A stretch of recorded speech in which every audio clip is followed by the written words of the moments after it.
In Indian illegally occupied Jammu and Kashmir, Indian troops in their fresh acts of state terrorism martyred 3 more Kashmiri youth in Jammu and Baramulla districts today, taking the number of slain youth to 6 since yesterday. The troops martyred 2 youth during a coordinated search operation in Sanjuma area of Jammu district.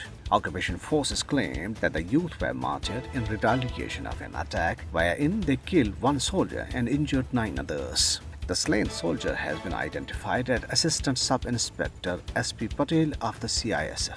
The occupation troops, during another violent military operation, martyred 1 more youth in Paraswani area of Baramulla district, while 3 youth were martyred by troops yesterday. Pertinent to mention here that occupation troops have killed over 15 Kashmiri youth since the commencement of the holy month of Ramadan only. The illegally detained Al-Party's Hurriyat Conference Vice Chairman Shabir Ahmad Shah, in a message from notorious Tihar Jail, Delhi, expressed concern over the worsening political and human rights situation in Indian illegally occupied Jammu and Kashmir. He deplored that the Indian government has given its troops a free hand to kill innocent Kashmiris, and the systematic killing of civilians, particularly the youth, was a part of its nefarious plan to change the demographic composition of the territory.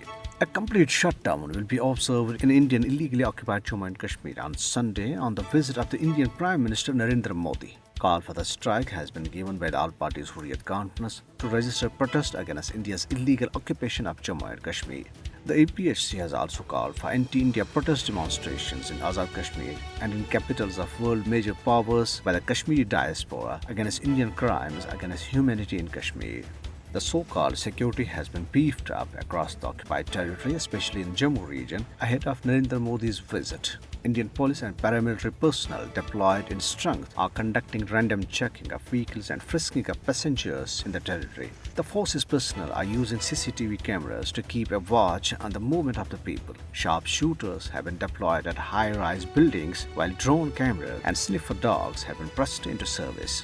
Kashmiri diaspora leaders, while addressing a function at Springfield in Virginia, United States, called for settlement of the Kashmir dispute in accordance with the Kashmir's aspirations and the relevant United Nations resolutions for ensuring durable peace in South Asia. The speakers included Dr. Ghulam Nabi Bhai, Dr. Ghulam Nabi Mir, Dr. Zulfikar Kazmi, Dr. Zafar Noori, and Safdar Zarif Khan. Pakistan has expressed its deep concern over the surge in government-backed violence against Muslims in India during the holy month of Ramadan. The Foreign Office, in a statement in Islamabad, said the fresh and shocking incident of bulldozing of Muslim-owned properties in Jahanagari Puri, New Delhi, is a further manifestation of the absolute apathy, complete disregard for the rule of law, and deeply entrenched hatred against the Muslims in India.